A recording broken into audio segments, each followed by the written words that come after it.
Welcome to Lead with Hope with Brandy Kelly, the podcast where we explore the power of hope, leadership, and resilience in today's world.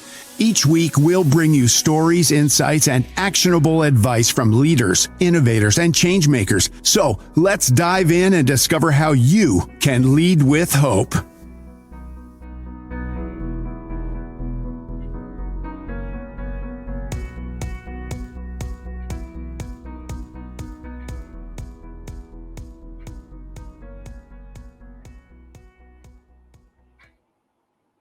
Hello, everybody, and welcome to this episode of the Lead with Hope podcast.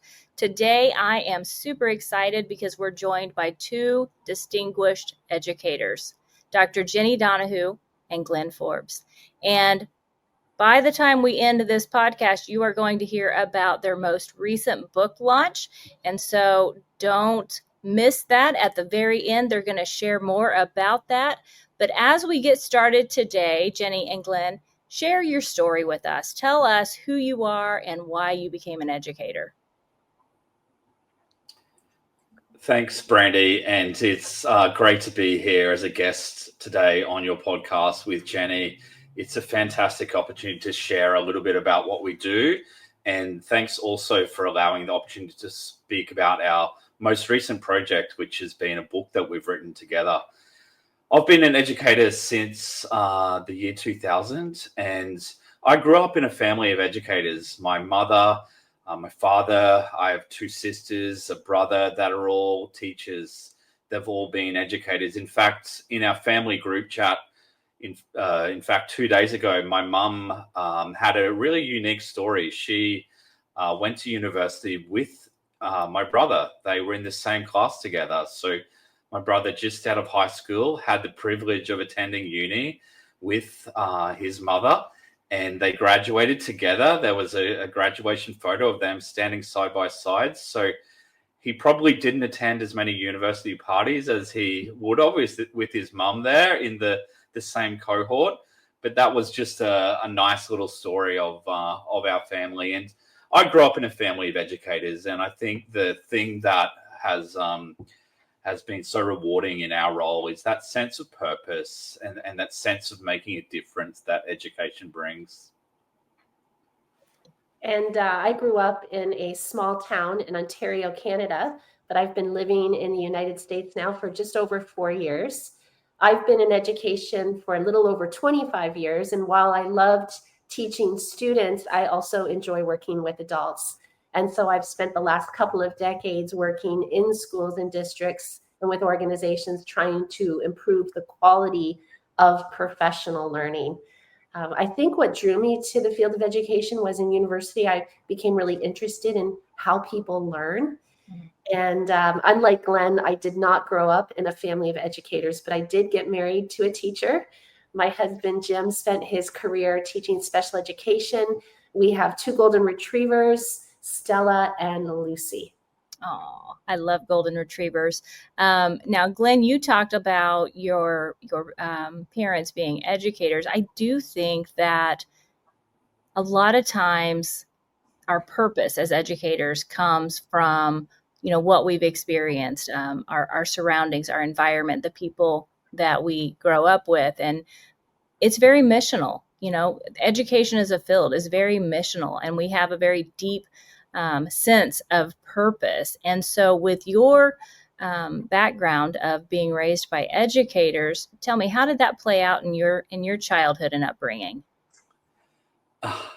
Well, I guess we were surrounded by books and surrounded by the concept of learning, and it was certainly very much encouraged. And I guess for a little pocket money, I can remember marking some assignment pieces or pretending to mark some assignment pieces of my father's. They were geography quizzes at home. And I guess when you're surrounded by that environment, it just seemed to be a pathway that I wanted to pursue.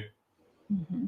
Yeah, I love that sense of purpose that you both have. And Jenni, I remember meeting you the first time at St. Louis University when I was a student getting my doctoral degree. And it really opened me up to this idea of collective teacher efficacy. I was a principal at that time, I believe, when I met you, and we ended up doing our dissertation on school principals and their understanding of collective teacher efficacy. I don't think that it's well known in the field. As you have done this work, I'm just wondering, connecting to that purpose piece, what turned you on to your research around collective teacher efficacy? Because that's been the bulk of your research, correct? It's been a large focus in the last few years, for sure. I think part of it is my early career as a professional learning facilitator and looking at ways to engage teachers where they felt a sense of agency and ownership and empowerment, where they were engaged in the kinds of learning designs where it's relevant and meaningful. A lot of times professional development gets bad rap because we haven't done a very good job of it. We haven't met the needs. It's often a top down. So seeing designs like engaging teachers in collaborative inquiry where they're identifying a student learning need and then coming together to investigate some promising approaches, trying things in their practice, reflecting on their impact. I saw how powerful that was. And then when John Hattie announced his update, putting collective teacher efficacy at the top of the list of the visible learning research, that's when I started to realize that I had seen efficacy develop and strengthen through those inquiry cycles. And so what I try to do in my work is draw both from research and practical experiences. And that's some of the stuff that, when you and I first met, you might be recalling that I was talking about. But it's that belief, right? Collective efficacy is a belief. It's not an initiative. It doesn't come wrapped in a box. It's a belief that what we do makes a difference. Absolutely. And I have to give credit where credit's due. I mean, you really turned me on to the idea of collective teacher efficacy, which caused me to research that whole construct around self-efficacy and Bandura's work. And that's where Lead with Hope came from for me. A system of hope is all about building that self-efficacy so that we can build collective teacher efficacy and improve outcomes for kids.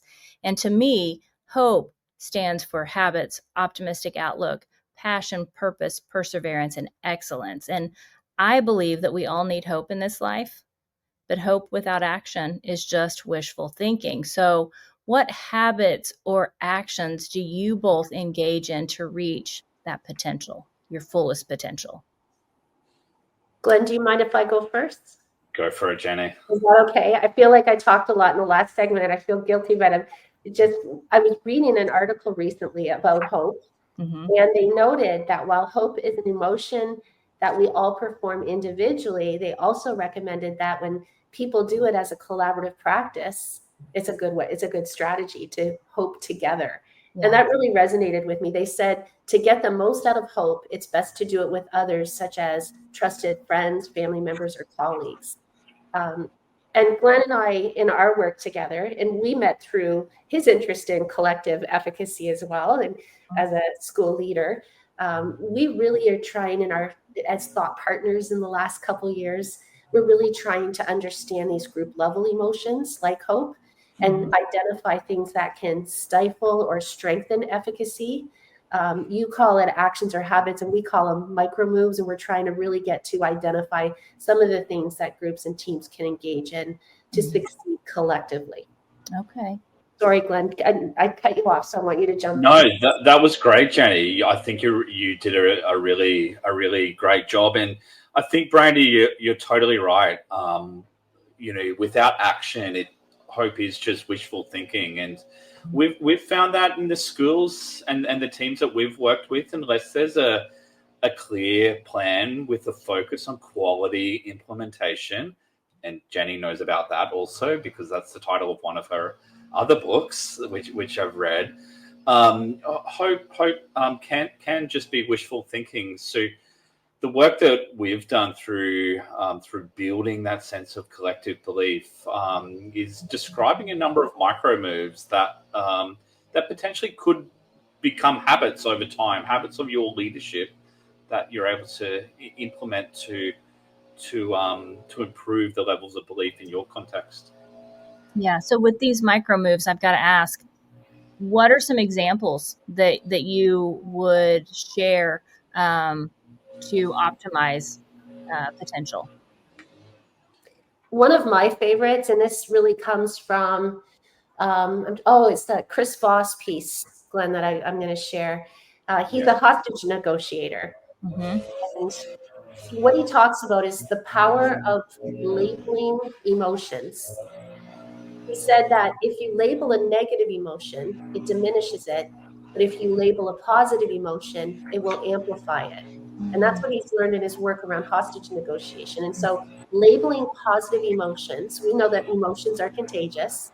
And if we want to create a culture of positivity in schools, then let's try to amplify those positive emotions.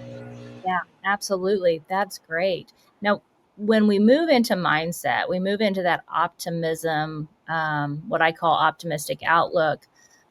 How does that affect maybe those micro moves, or even more globally, how does that affect your life and those that you might lead?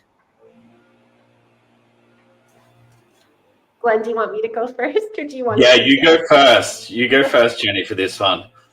All right. I was just listening to a podcast from Mark Brackett, and you're probably familiar with his work. His Permission to Feel is a great book. I recommend. He was talking about, and it's around mindset, and this is actually some of our micro moves, the notion of reframing, and he talks about reframing negative thoughts. For example, rather than getting nervous when we receive feedback and looking at it as criticism, we have the power to reframe it, right? We've got that narrative inside our head. And so if we reframe it through a different lens, it becomes an opportunity to see feedback as a way to learn and grow. If we believe then the giver is investing in our potential, that new frame shifts our thinking about feedback. It becomes more motivating, and we feel valued rather than at risk or criticized or upset and nervous, as we know that can come with feedback. So I think mindset has a big effect on people's lives, our own and those around us.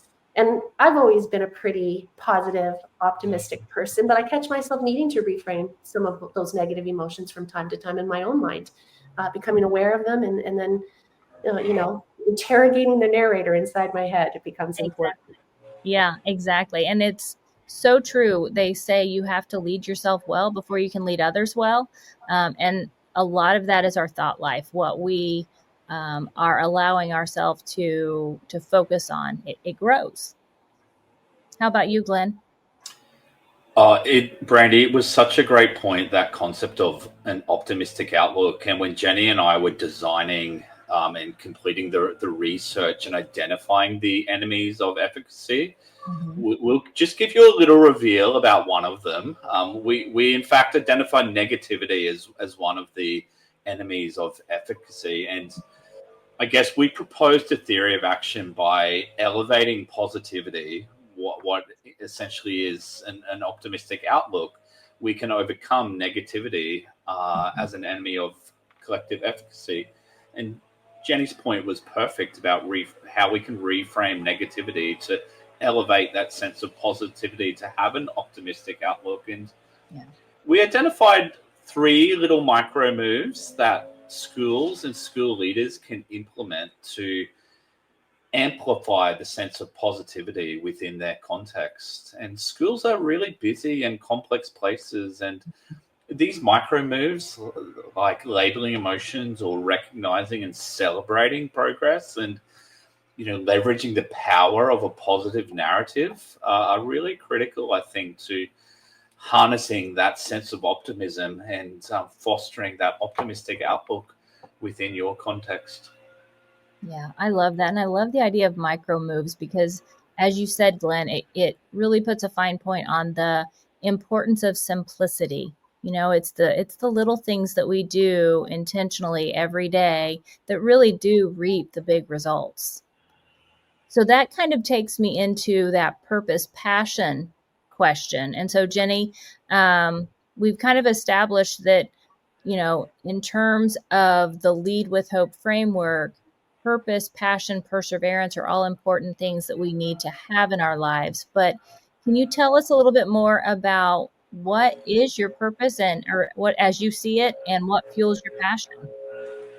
Good questions. I guess for me, my purpose is to try to make a difference. And I really think of those students, especially those who are in need of a lot of help for whatever reason. That's why most educators get into this business. We want to make a difference for students. So we hope to create positive experiences for people. And for me, I'm passionate about helping people realize that individually and collectively, they have the capability to impact positive change. That really is the notion of collective efficacy. That I hope that to instill that belief in people, because when they don't have it, if we don't believe that our efforts are going to amount to much, then we tend to give up more easily. We have less personal and professional satisfaction, and when we have a sense of efficacy, it causes us to be more persistent and set higher goals and meet those challenges. So that is a lot of my passion, is to just help people understand the impact that they can have through their combined efforts. Yeah. And you said you've been working with adults for more than 2 decades. So I'm just curious, as you have been teaching about collective teacher efficacy and training, different educators probably across the world, what do you say is your biggest win? I love it when people understand, like when they leave feeling that they can, it's a shift, right? You might come into a day or an event or a meeting, with all kinds of things going on. People are busy. There's a lot happening in schools. But when people feel a renewed sense of purpose and energy, and when they are ready to tackle some of those challenges, that to me is the biggest win. Yeah, you're giving them hope. You're giving them a way forward to make a difference, which I think is a powerful purpose. And Glenn, how about you? Tell us about your purpose and passion. Well, look, Brandy, I had some notes down, but I think I'm just going to change it after hearing what Jenni had spoken about, the feeling of being able to achieve, and the feeling that you can accomplish whatever your goal might be. The passion piece for me was in the title of our book, Collective Impact, and I guess we describe that as the impact more than beyond what you'd be capable of achieving yourself. And again, in schools, it's such a busy, frenetic pace, and if you attempt to tackle that challenge of leading a school on your own, it's almost an impossible task. So realizing that true sense of collective belief that you're able to achieve through high levels of collective efficacy can lead to that feeling of collective impact that you can achieve beyond just doing something on your own. It's the group or the collective effort. And the other point that I wanted to speak about was the privilege of writing with Jenni on this concept and on this topic. It was, I guess, a piece of learning that I was passionate about, and to work with a world expert, I must say, was quite daunting, but such an incredible learning experience, Brandy. Yeah, I will tell you, I felt the same way when you and Jenni both agreed to be on this podcast. I am truly honored, and I love the fact that I'm able to speak to somebody who is so well known around the topic of self-efficacy and collective teacher efficacy. And the work that you have done throughout the last couple of decades is nothing short of amazing. I mean, it does give so much hope to so many educators. And the net result of that is changing lives. It's changing the lives of teachers and students and people across the world. So definitely in awe today of you. Thank you. I feel embarrassed listening to you. But, thinking about that, I mean, what you're doing is truly incredible work, but we also know that many of us face tragedy and adversity in this life. And depending upon your past experiences, that way forward may be more difficult. So, in terms of your life, how would you advise or encourage people to overcome adversity and lead with hope? Do you want to go first, Glenn, or would you like me to start? You can go first. We'll keep the pattern going. Okay, all right. You're right. Like, we all have challenges. We all face some significant challenges. Thinking back to a challenge that I had in my professional life, working under a really difficult leader. And I know there's two sides to every story, but this particular leader took credit for other people's work constantly, even when as far as plagiarizing. That's all I'll say. And so, rather than let a really difficult situation discourage me, I look at that, as many of the listeners would, as an opportunity for growth and focusing on what you can control and building strong relationships with colleagues and maintaining high standards for our own performance, and learning, from what you don't want to become, right? This is not the leader that I want to be. So for me, I think it's really important in the work that I do, to make sure people feel heard and supported, get credit for their ideas and their work. That to me is really, really important. I make it a priority to recognize contributions and create psychological safety for people. It's the difficult experience taught me that leadership isn't about personal power. It's about empowering people and helping them grow. Adversity often shows us not who we are, but who we want to become. And that every challenge can be transformed into a lesson that can teach us how to get better.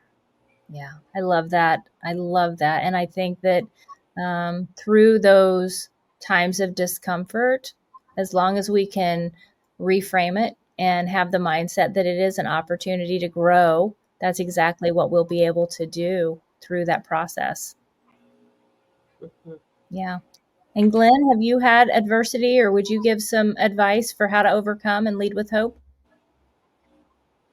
Yeah, thank you, Brandy. The advice that I'd give almost actually comes directly from our book, in a chapter that we write about, where we describe magnitude as a potential enemy of collective efficacy. And when faced with adversity or tragedy, sometimes the magnitude of the how to take the next step forward is so overwhelming that people can become stuck. It can be a real stumbling block where they aren't just quite sure of how to take that first next step forward. So the micro move advice that we would give, and I know that this might be tricky, but of course there's support networks and other leaders that could help, is to potentially frame that challenge into smaller pieces.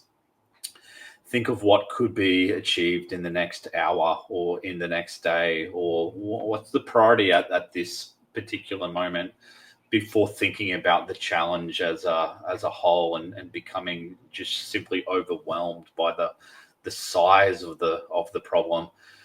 We've found that those small bite-sized micro steps that you can take are a great way of just building a little bit of positive momentum towards overcoming the adverse situation, or the adverse arena that you've found yourself in. Yeah, I think that's great advice. And as we're putting all of this together and we're talking about these micro moves we can take, we're looking at it in a way to achieve excellence. We're looking at it in a way to realize our fullest potential. And so when you think about our students and the excellence that they deserve, how do you inspire others to show up and show out so that we can attain that level of excellence? Yeah, I think part of it for me is shared goals. In education, we know goals are important. We go through the motions, because they're compliance, but I think there's a lot we can learn about why goal setting is important and how it works to capitalize on that particular leadership practice of getting consensus on goals and having people buy into the goals, referring back to the goals when making decisions, understanding the difference between a mastery and a performance goals. I think goals help people buy in and show up if we utilize them the way that they're meant to be utilized. But in my experience, we don't. Yeah. And so that shared purpose, the shared that is led by those shared goals, and then seeing the progress that we're making toward the goals leads to a greater sense of efficacy, as long as we're monitoring our goals and we're using goals to really motivate people. So there's a lot on goals that I think that we could learn about. And if people are listening, I think that that might be a next step for listeners is, Yeah. you know, understand the motivation between goal setting or behind the goals. And so I could talk forever about that. I'll stop and let Glenn jump in. Well, before you talk about that piece of excellence there, I'm curious. A lot of times when people talk about goals, they're talking about SMART goals. Some people talk about the process, of goal setting and being more focused on the process than the outcome. Is there, maybe staying in that theme of a micro action, or maybe a micro goal? I don't know. Is there something specific that you can provide for the listeners today in terms of that next step? Like, where do they start with this goal setting, and how can they make it the best that it can be? You're right. We focus on SMART goals, which are performance goals, but I'm not sure they're doing what we need them to do, right? Goals are meant to minimize distractions. They're meant to motivate goal relevant behavior. People aren't buying into SMART goals. I think there's a place for them, don't get me wrong. But what, in our experience, and I know Glenn would say the same thing, when we've seen teams set mastery goals, and I'll give you a couple examples in a moment, mastery goals tend to trigger more intrinsic motivation. They lead to better processing and strategy use. They lead to better performance. In John Hattie's database, performance goals are actually one of the things that have a negative impact on student achievement. They're one of the few things that have a negative influence. So I think that in what the research demonstrates is when the mastery goal is met, the performance goal takes care of itself. And I have found, and Glenn has found in his work in schools, that when teachers focus on those mastery goals, that's now they own it. A team that we worked with was looking at increasing students' ability to, it's a grade 2 group of teachers, identify and create patterning. That was a problem that they had seen in their classroom. A group of grade 6 teachers set the mastery goal to improve students' ability to make inferences.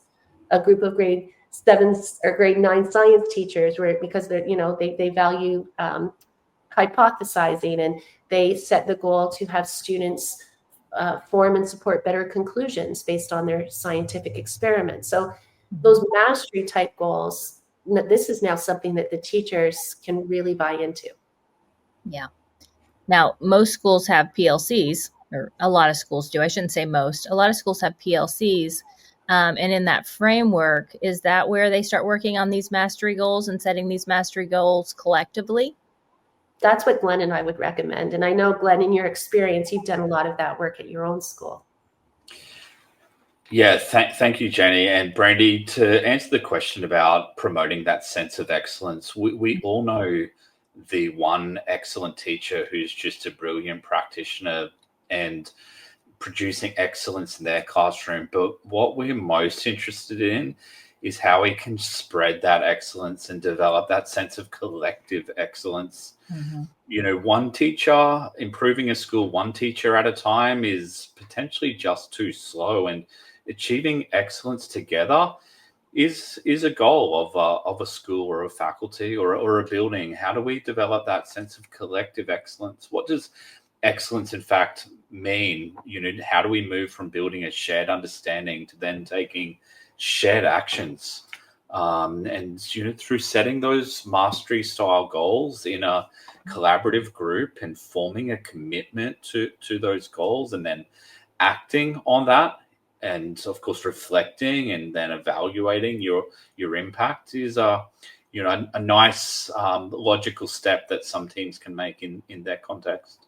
Yeah. And I know you're a school principal. So as you are fostering that and promoting that excellence in your school through the PLC work, through encouraging your teachers to set mastery goals, what is, in your opinion, the first right thing to do as you're getting started with this work? Well, we describe in our book a number of little strategies that teams can do to help this process. One of the first starting points for me is just having an awareness of where you're actually starting at. And doing this from a strengths-based focused means that the conversation actually becomes quite positive. Let's highlight and recognize where we're at, but from a strengths-based point of view, then let's dig into some of the challenges that we might be experiencing in our context and what are the next steps forward for our students in terms of where they need to progress with their learning. And that rich, deep dialogue together in a collaborative group or in a small team is so powerful, Brandy, to leaving with that sense of optimism as the teachers then set about their work, the real work of a school, which is working and teaching children.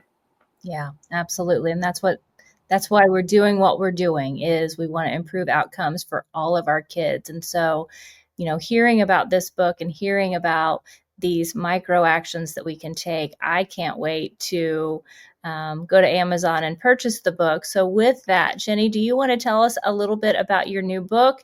And maybe then, Glenn, you could share where they can find it and how people can get in touch with both of you following this podcast. Sure.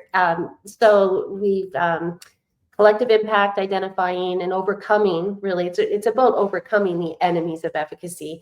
We highlight 12 enemies, and they're backed by research. That was one of our important criteria when we started brainstorming. We had all kinds of things that can derail the work of school improvement, but we really wanted to make sure that we tied it to the research. And so more importantly, readers will understand ways that they can ensure that those enemies do not get in the way of the important work. Like you said, we really want to make a difference for students, and the adults in the building play a big part in that. Glenn, do you want to jump in? Yeah, thank you, Jenni. And Brandy, we have published with Solution Tree. The book was in fact released on the 10th of February. So just this week. It's very exciting. The copies haven't yet arrived in Australia, but they are on their way. They're being flown over. Do you have yours, Jenni, already? It's in a box on my counter, and I haven't opened it yet because I was waiting for you. Oh, that's so nice. I love that. So it's available, Brandy, on Solution Tree on their website. Just search Collective Impact, Overcoming the 12 Enemies of Teacher Efficacy, and it's available on Amazon soon. We do have an Australian distributor who's working on it. So if there's any of your listeners in Australia, please know that it's currently quite expensive with all of the shipping costs, but there is an Australian distributor, so it will become a little bit more affordable. And I'm actually traveling to the United States very soon to catch up with Jenni and celebrate the work that we've done together. And we're very proud of the book and have loved the opportunity to connect and I guess delve deeply into the research. And we've had plenty of fun over Teams meetings like this, Brandy, where I'm very early on a Saturday morning as Jenni's winding down for her Friday evening as we've worked together on the manuscript.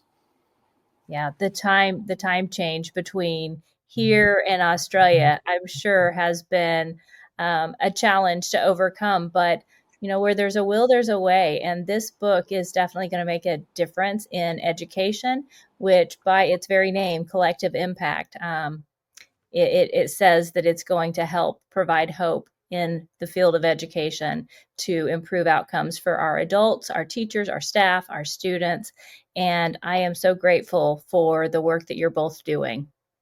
Thank you. Thanks for this opportunity for interviewing us on your podcast. Absolutely. Thank you for coming on, and hope we can stay in touch in the future. Sounds good. Thank you, Brandy. This podcast is a proud member of the Teach Better Podcast Network. Better today, better tomorrow, and the podcast to get you there. Explore more podcasts at teachbetter.com/podcasts, and we'll see you at the next episode.